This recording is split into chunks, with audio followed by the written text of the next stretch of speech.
Chapter 9 The Treasure Hunt. "Jim," said Silver, "I heard the doctor when he said, 'Jump over the wall and run.' You didn't do it. You saved my life and I won't forget it. But now we must look for the treasure. I don't like treasure hunts. They are dangerous. You must stay very close to me." When we ate a breakfast of bacon and biscuits with other pirates, Silver said to them, "Mates, you are lucky because you have got old John, and he thinks a lot. The others have got the ship, and we don't know where it is. When we get the treasure, we'll find the ship. We have got the boats, and we have got our hostage here. But when we get the ship and the treasure, we'll kill him and the others." I was frightened and I couldn't eat my breakfast. Why did my friends leave the stockade? I thought. Why did they give Silver the map? Why did the doctor say, "There will be problems when you find the treasure"? I couldn't find any answers to these questions. So the treasure hunt began. Silver had 2 guns, a big cut glass and 2 pistols in the pockets of his coat. His parrot sat on his shoulder and talked, and I walked behind him with a rope round my neck. First, we went to the beach and got the 2 boats. Silver looked at the map.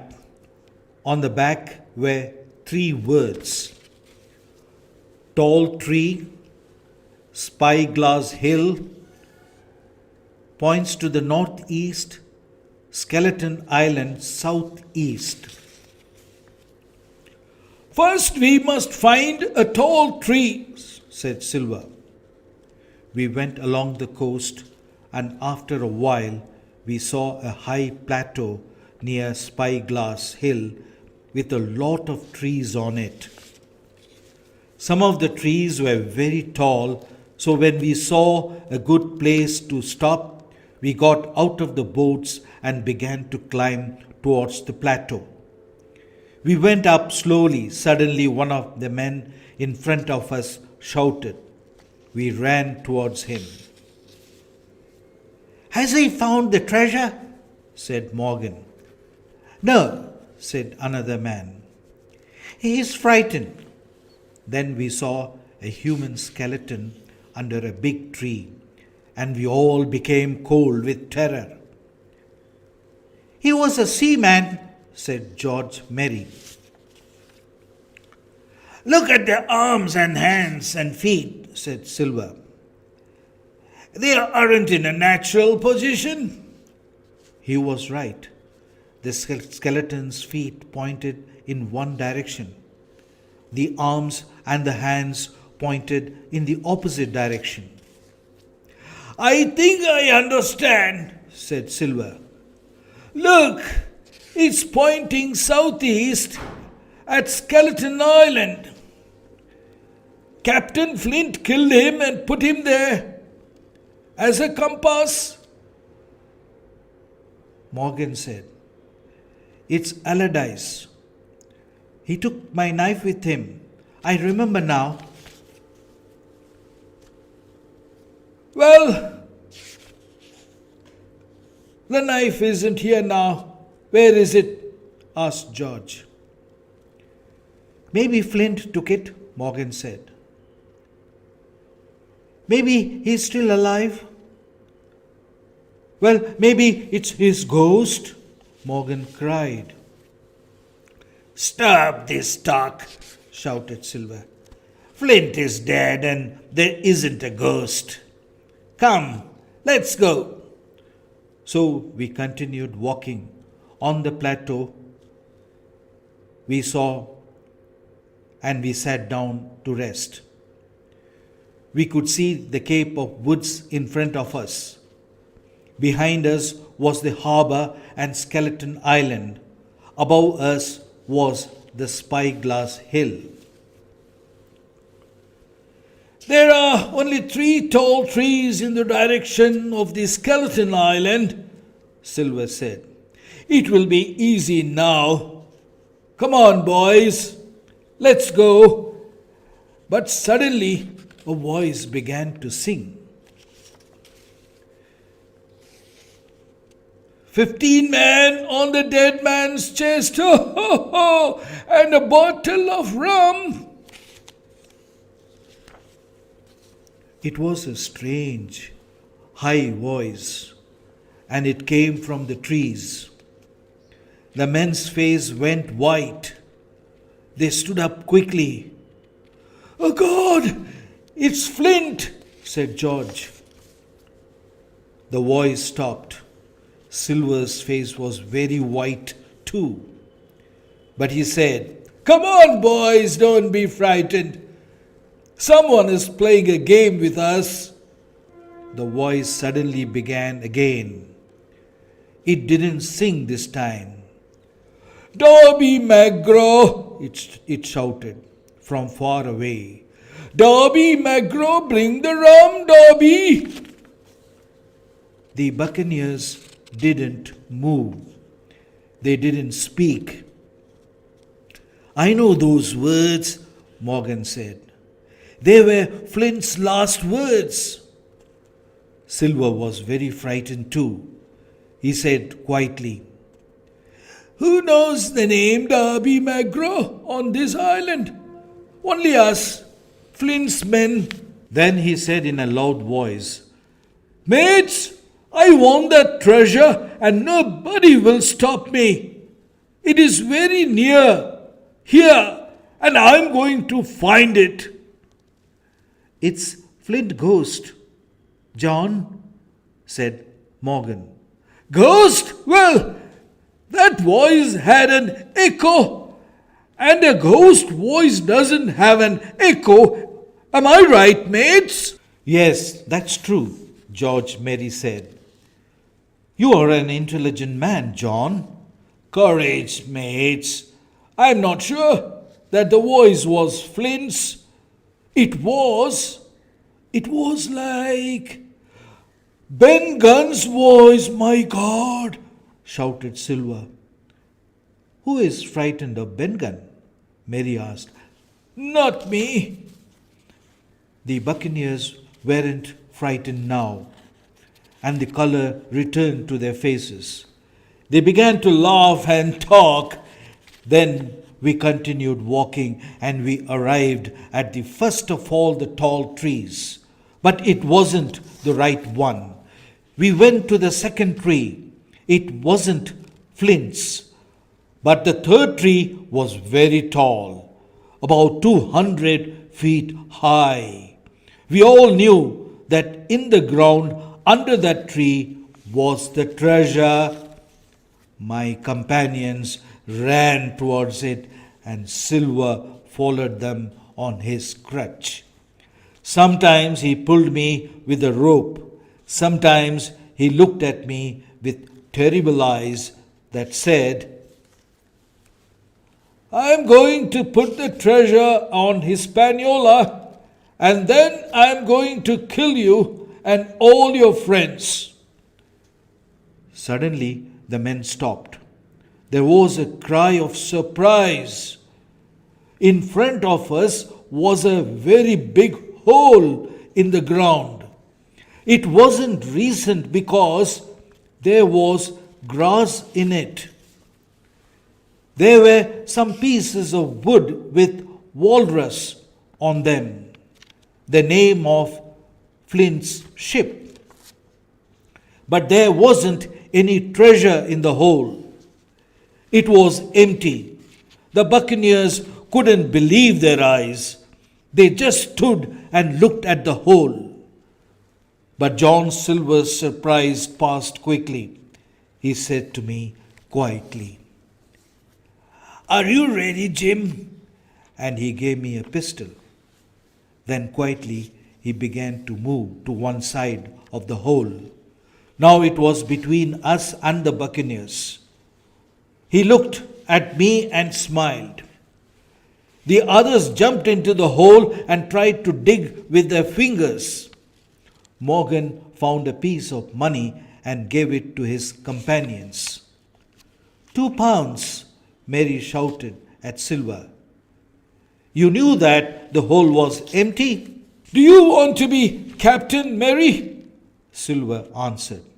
But this time all the pirates were with Mary. And they were all very angry. They began to climb out of the hole. Then we all stood there, 2 on one side of the hole, 5 on the other. Silver watched them with a calm expression. Nobody spoke. Then Mary said, Mates, there are only 2 of them. Silver has got 1 leg and Hawkins is only a boy. Now, mates. But he didn't finish. There were 3 shots from the tree. Crack, crack, crack. And Mary fell dead into the hole. Another pirate fell dead too. The other 3 ran away. Just then the doctor, Gray, and Ben came out of the trees with their guns. Quick, boys, shouted the doctor. To the boats before the pirates get there. And we all ran into the trees. Silver ran very fast on his crutch. Then he shouted, It's all right, doctor. Look, they aren't going to the boats. So we all sat down to rest. Soon we went down the hill towards the boats, and Ben told us his story. I found the skeleton of Allardyce a long time ago, and I took his knife. And then 2 months ago, I found the treasure. I took it to a cave in a hill on the northeast of the island. It's there now. Then the doctor told us his story. When I left the stockade, I went to find Ben, he said, and he told me his story. Well, the next morning I saw the ship wasn't there. So I went to Silver and gave him the map because now I knew that it didn't show where the treasure was. Then the square, the captain and I went to Ben cave. I didn't want to leave you with the pirates, Jim, but you ran away. So what could I do? Then I saw you at the stockade and you told me your story. I knew that your situation was very dangerous. So I ran back to the cave. Gray, Ben and I took our guns. We wanted to arrive at the big tree before you and the pirates. But you were a long way in front of us. So Ben tried to stop the pirates. He shouted in Captain Flint's voice and the pirates stopped. So we arrived at the tree first and we waited for you. When we found the boats, the doctor destroyed one of them and we all got into the other.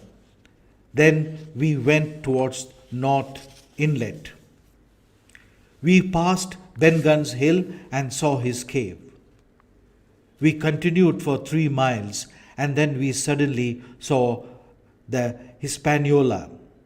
She wasn't on the beach in the North Inlet. The sea came in and carried her away, the doctor said. But she is all right, Gray. You can stay on her tonight and guard her. So we got out of the boat on the beach at the Rum Bay near Ben's cave, and Gray went to the Hispaniola. When we arrived at the cave, the squire met us. "John Silver," he said, "you are a very bad man, but the doctor told me that we mustn't arrest you. You are a lucky man, Silver." "Thank you very much, sir," said Long John. "Don't thank me, my man. I wanted to arrest you." We went into the cave. Captain Smollett was near a big fire, and then I saw Flint's treasure in a corner.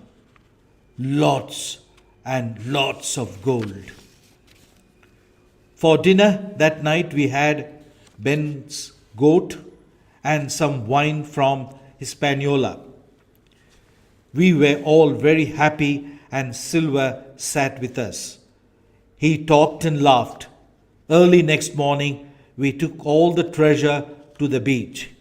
Then Gray and Ben Gunn took it by boat to the Hispaniola.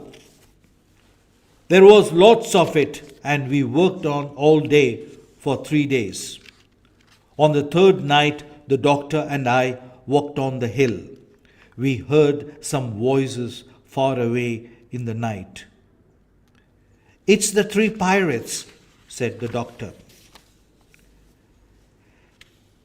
"They are all drunk, sir," said John Silver behind us. The doctors did not answer, and he didn't look at Silver. The buccaneer was always polite to us now, and he always tried to do a lot of things for us, but nobody liked him.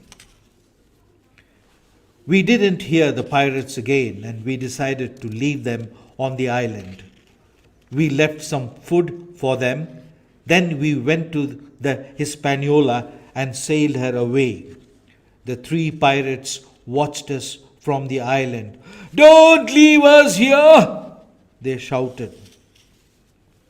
But we didn't take them. They were dangerous, and we didn't want any problems. Soon the island was far away, and then there was only the sea. I was very happy. With only 6 men, we couldn't sail the ship to England. So we went to a port in Spanish America. Lots of Indians came to our ship to sell fruit and vegetables. That night we went to the town and we met an English captain. He took us to his ship for dinner, and it was very late when we arrived back on the Hispaniola. Ben Gunn was on board. He told us that John Silver wasn't there. "He went away in a boat a few hours ago," he said. I'm sorry." "You see, I helped him, and I did it to save your lives. I'm sure he wanted to kill you all. He took some of the treasure with him, about 500 pounds. "Well," said the captain with a smile, "I think that's cheap. Only 500 pounds, and we won't see Silver again."